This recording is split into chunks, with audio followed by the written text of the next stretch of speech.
Hey y'all, what's going on? This is Jesse Both, and we are out here in Caledonia, Mississippi, playing a disc golf course called the Fed.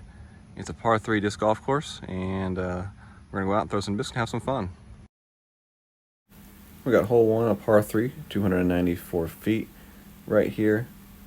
You're gonna see me walking into the picture, but I decided just to do a commentary on the video for better sound quality.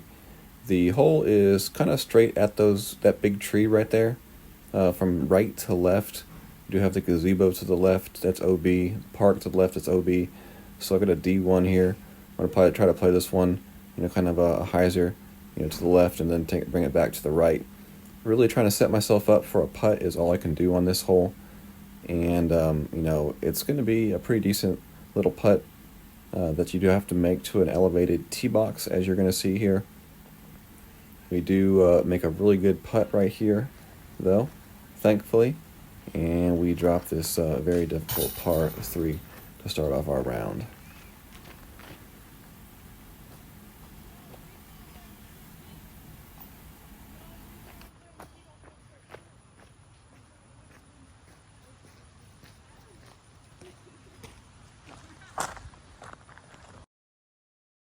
All right, we got hole number 2. This is a par 3, 278 feet, and this is pretty much a straightforward throw. We have some OB to the left with the sand volleyball court. To the right would be over the fence and into the softball field. So this is pretty much just a straight shot right at the hole. You can go OB past the hole to the left in those trees near the flagpole as well. My shot unfortunately takes me right over the sand volleyball court, but we were able to make a really good throw there. Maybe gone a little bit deep off the tee box for a comeback putt. As you can see walking up, I'm showing you a little bit of the sand volleyball court to the left. Not all sand is OB, just the sand within the roped off area of the actual court. So it is possible to be in the sand and still not be OB, but if you're within the actual court, you are OB. Anywhere in those trees and mulch is OB as well. This is about a 20-foot putt here, so we're still within the circle, and that means we have to stay stable when we make our putt, and we cannot fall forward. This is a very usually a pretty consistent putt here for me. Don't miss many of these shorter ones right here. And as you see, we got that one, and that'll be our second birdie of the day.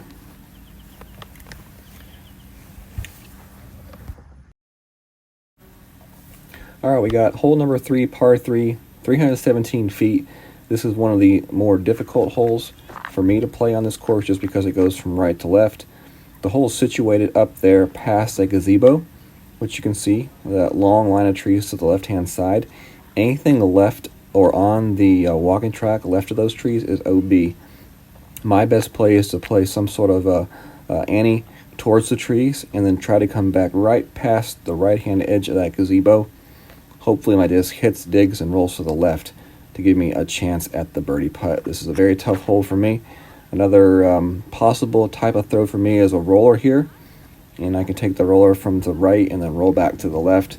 It is kind of a difficult shot because you have the possibility of just rolling to the right and just going a long ways away from the hole, or sometimes if you roll too early to the left, you can roll out of bounds as well. This time, as you can see, the disc just kept rolling to the right. It was probably a 400+ foot roller throw on that shot.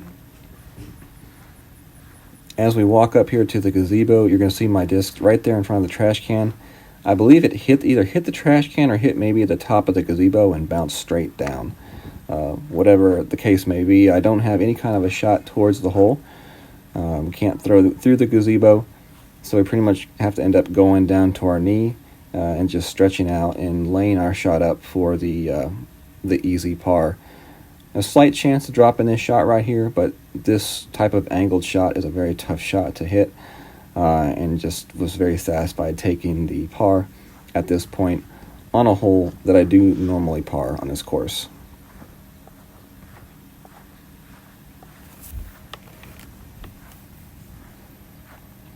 As you can see, the walking track just left of the hole, anything on that track or to the left of it is OB on this hole. I'm going to walk up to my disc right here and just put it in real quickly, and then I'm going to take a few practice putts here before I get into the next hole.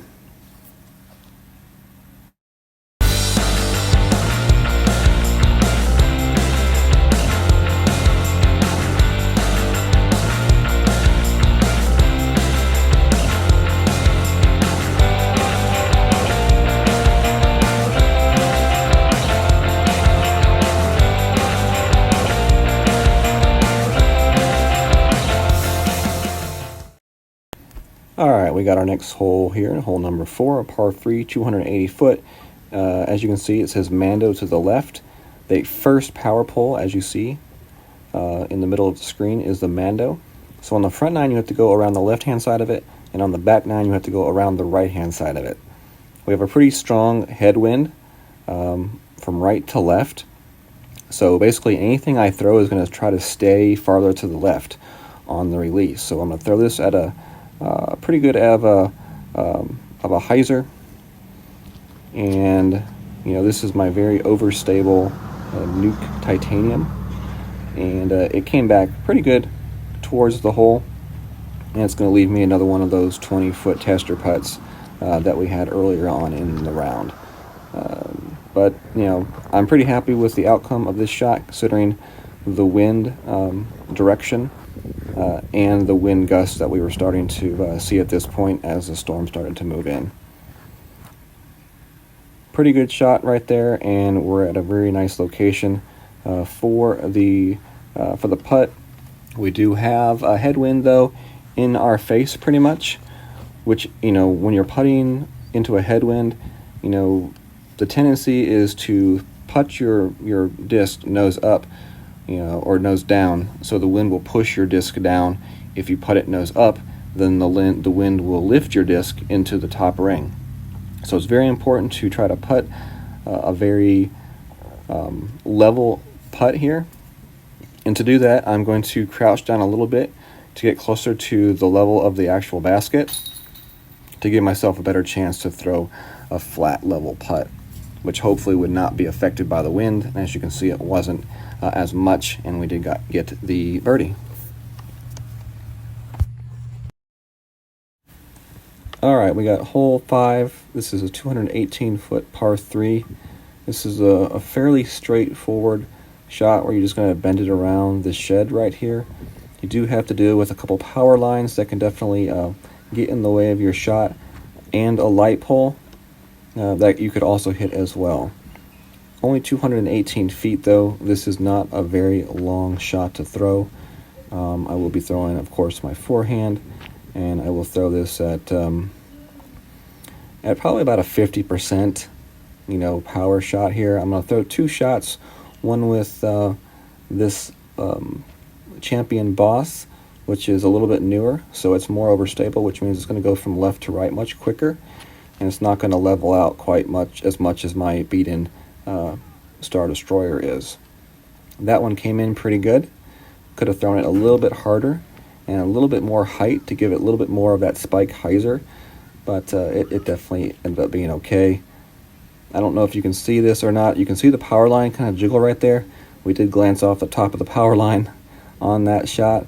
Luckily though, it didn't affect the shot all too much. Maybe made it go a little bit higher and end up a little bit more to the right than it normally would have. But as you can see, as we approach these discs, they're both in pretty good position, and we are going to putt them both since we threw them both. The green one we threw first, so we will putt that one first, as it is our official shot.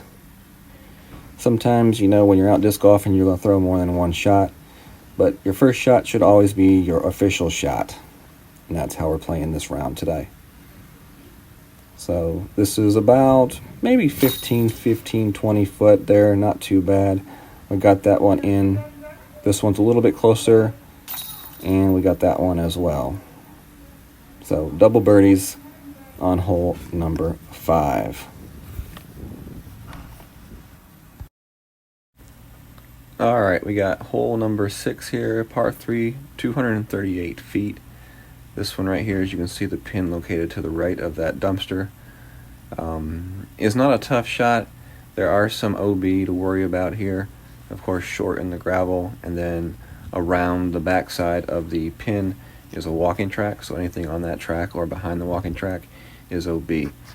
We have a pretty good headwind from left to right, and when I make my throw right here, I have a little bit of a high release with the nose up. It does get caught up in the wind. Luckily, it's a pretty overstable disc, so it spikes pretty good into the ground and in play. Didn't feel like it was that great of a shot, but as you can see, as we come up to the shot, it ends up not being really too bad of a shot, to be honest.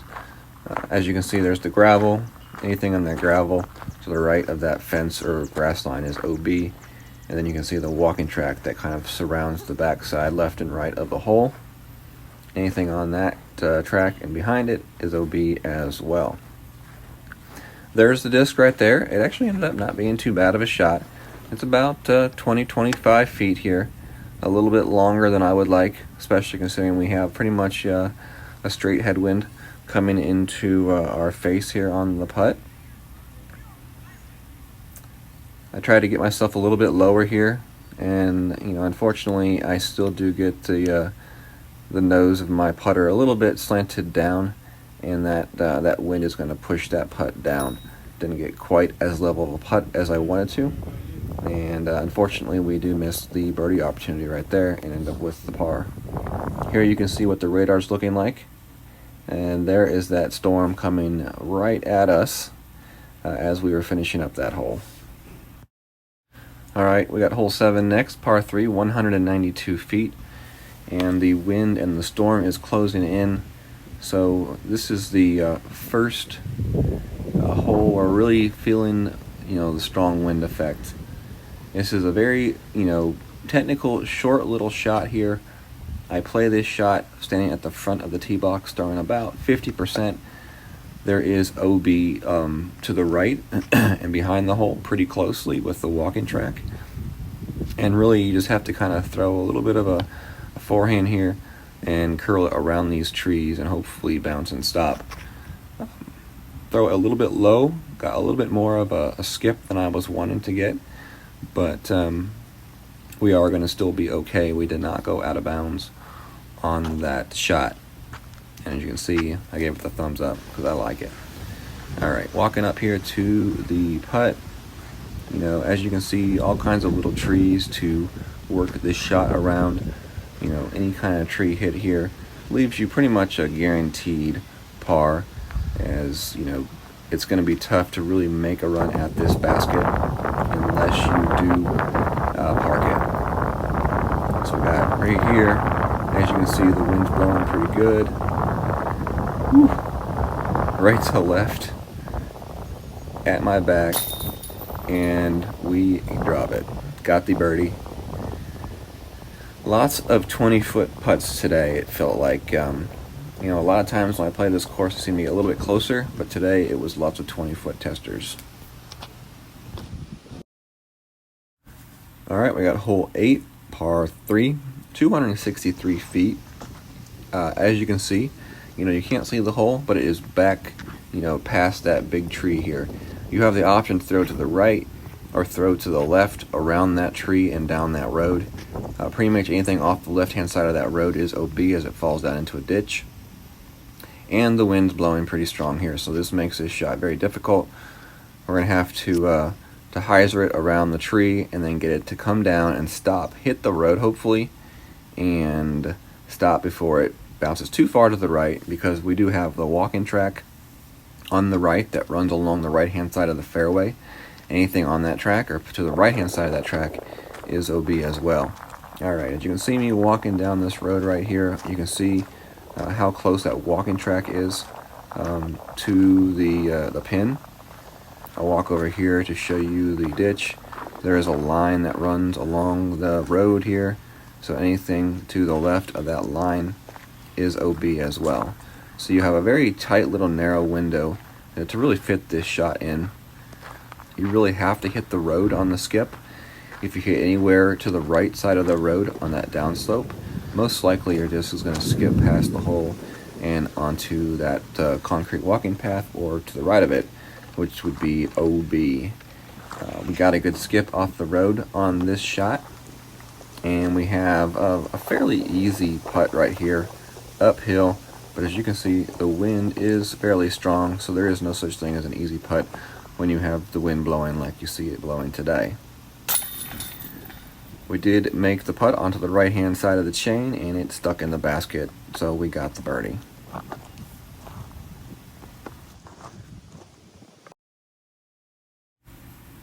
Alright, hole number 9, par 3, 273 feet. This hole right here plays kind of, if you follow the chain link along the outside of the field, it wraps around to the right hand side, so you have to really kind of play a shot from left to right. The wind was blowing pretty strong, which kept my disc pushed a little bit more left than I wanted to, and it didn't quite turn as quickly as I had hoped it would turn. But we're still going to leave ourselves a putt for the birdie. As you can see, the wind is starting to pick up, and the rain is starting to fall as we walk towards our disc. I was really trying to get this round in, so I figured we're going to do whatever it takes to finish this thing up. You can hear the wind in the background. I purposely left the volume a little bit higher so that you could hear the wind, and you can see the clouds kind of getting a little bit gnarly up there, and the rain is starting to fall. Off to the right, you can see the fence. Anything to the right inside the field is OB on this hole. So if you do lift this one up too high into the air and it starts turning to the right too quickly, your shot most likely is going to go OB, because it is a pretty sharp left to right turn. So you got to bend this disc pretty good to put yourself in position for the birdie. The walking path on this hole is not OB, so even if I was on the path, I would have been fine. You're going to see here I'm walking my shot off and the rain starts to fall, of course. And we are not outside the circle, so we cannot do a jump putt. I say, all right, let me start running it and get this one putted before it starts pouring too hard. And we line up our shot, our normal routine, and we drop it. So we end up with -7 through 9 holes, which is my best 9-hole round out here ever. Hopefully you all enjoyed this video. Appreciate y'all tuning in, and have a great day.